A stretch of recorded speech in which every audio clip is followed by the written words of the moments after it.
सुबह उठते ही पहला सवाल यही होता है कि आज कोहरा कितना घना होगा। सड़क पर रास्ता दिखेगा भी या नहीं, ट्रेन समय पर आएगी या फिर लेट होगी, क्या बच्चों को स्कूल भेजना सेफ होगा या छुट्टी की उम्मीद की जाए, क्या यह ठंड अभी और बढ़ेगी या अब राहत मिलने वाली है। यही सवाल हर घर, हर गली और हर शहर में गूंज रहे हैं, क्योंकि उत्तर भारत में इस समय जो ठंड पड़ रही है वह आम सर्दी नहीं बल्कि लोगों की रोजमर्रा की जिंदगी को पूरी तरह बदल देने वाली ठंड बन चुकी है। ऐसे में अब समय अपनी सेहत को लेकर सतर्कता का भी है, क्योंकि एक लापरवाही आपको बीमार कर सकती है। उत्तर भारत इस वक्त कड़ाके की ठंड, शीतलहर और घने कोहरे के दोहरे संकट से जूझ रहा है। पिछले कई दिनों से तापमान लगातार गिरता ही जा रहा है। हालात ऐसे बन गए हैं कि कई इलाकों में पारा शून्य के आसपास पहुंच चुका है। सवाल ये है कि दिसंबर के आखिरी तक ठंड लापता सी थी कि अचानक ऐसे आ गई मानो दबे पांव कोई तूफान आया हो। इसकी वजह है असल में पहाड़ी राज्यों में हो रही बर्फबारी। तो साथ ही पश्चिमी विक्षोभ के असर ने मैदानी इलाकों में ठंड को और गलन वाला बना दिया है। नतीजा यह है कि दिल्ली, उत्तर प्रदेश, हरियाणा, पंजाब, राजस्थान, बिहार और आसपास के राज्यों में सर्दी का सामान्य से कहीं ज्यादा लोगों को ठिठुरा रही है। ऐसे में मौसम विभाग की ये चेतावनी और डरा रही है। मौसम विभाग के अनुसार यह ठंड फिलहाल थमने वाला नहीं है। आने वाले कुछ दिनों तक उत्तर भारत के बड़े हिस्से में शीतलहर और घने से बहुत घने कोहरे की स्थिति बन सकती है। खासकर दिल्ली और उसके आसपास के इलाकों में 3 से 6 जनवरी के बीच शीतलहर चलने की संभावना जताई गई है। शीतलहर का मतलब सिर्फ ठंड बढ़ना नहीं होता, बल्कि यह वह स्थिति है जब न्यूनतम तापमान सामान्य से 4.5 से 6.5 डिग्री सेल्सियस तक नीचे चला जाता है। ऐसे में शरीर को ठंड के अनुसार ढलने का मौका नहीं मिलता और बीमारियों का खतरा बढ़ जाता है।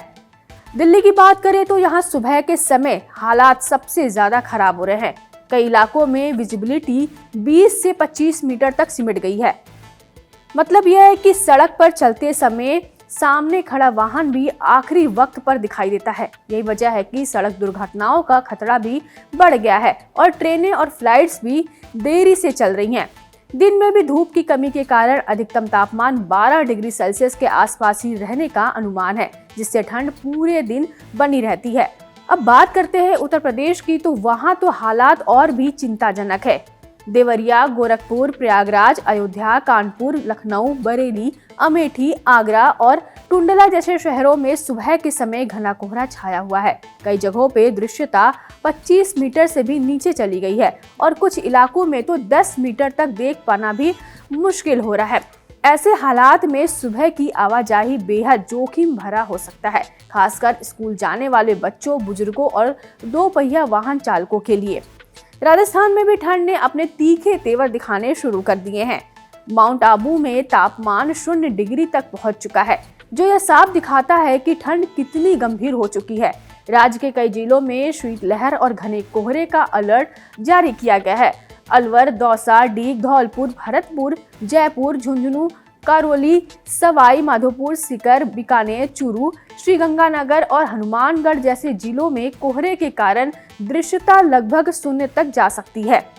जयपुर में बीते 24 घंटे में ठंड और गलन साफ तौर पर बढ़ी है और आने वाले दिनों में अधिकतम तापमान में 2 से 3 डिग्री तक की गिरावट दर्ज हो सकती है।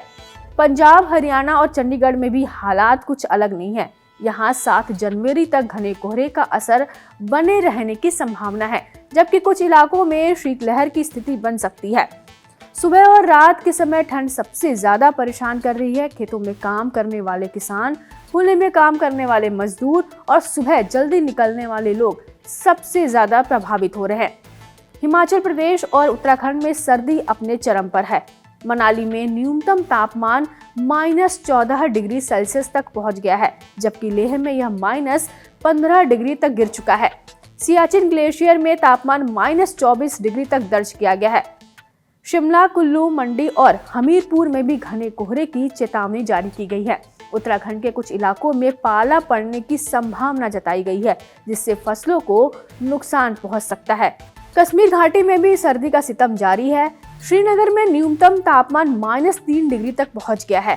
झीलें जमने लगी हैं और ठंडी हवाएं लोगों को घरों में कैद रहने पर मजबूर कर रही हैं। वहीं मैदानी इलाकों में ठंड का असर स्वास्थ्य पर भी साफ नजर आ रहा है। सर्दी, खांसी, बुखार और सांस की समस्याओं के मरीजों की संख्या काफी बढ़ रही है। इस भीषण ठंड का सीधा असर स्कूलों और रोजमर्रा की जिंदगी पर पड़ रहा है। कई राज्यों में स्कूलों की छुट्टियां बढ़ा दी गई हैं या समय में बदलाव किया गया है। लोग अलाव, हीटर और गर्म कपड़ों का सहारा ले रहे हैं। सुबह और देर रात बाहर निकलने से बचने की सलाह दी जा रही है, खासकर बच्चों और बुजुर्गों को।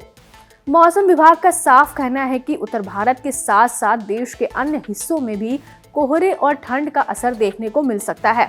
जम्मू, मध्य प्रदेश के उत्तरी हिस्से, छत्तीसगढ़, झारखंड, ओडिशा, पश्चिम बंगाल और पूर्वोत्तर राज्यों में भी अलग अलग दिनों में घने कोहरे की संभावना जताई गई है। दक्षिण भारत के कुछ हिस्सों में हल्की बारिश हो सकती है, लेकिन वहां ठंड का असर उतना तीखा नहीं होगा। अब सबसे बड़ा सवाल यह है कि आगे क्या? फिलहाल मौसम विभाग के संकेत यही बता रहे हैं कि अगले कुछ दिनों तक राहत की उम्मीद कम है। ठंड, कोहरा और शीतलहर का यह दौर अभी जारी रह सकता है। ऐसे में जरूरी है कि लोग सतर्क रहें, मौसम की चेतावनियों को गंभीरता से ले और अपनी दिनचर्या में सावधानी बरतें। कड़ाके की ठंड केवल मौसम की खबर नहीं है, बल्कि यह स्वास्थ्य, सुरक्षा और रोजमर्रा की जिंदगी से जुड़ा एक बड़ा मुद्दा बन चुकी है।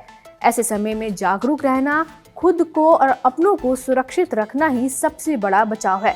सवाल यह है कि क्या हम इस ठंड के लिए पूरी तरह तैयार हैं या हर सुबह हमें फिर से कोहरे के बीच रास्ता ढूंढना पड़ेगा।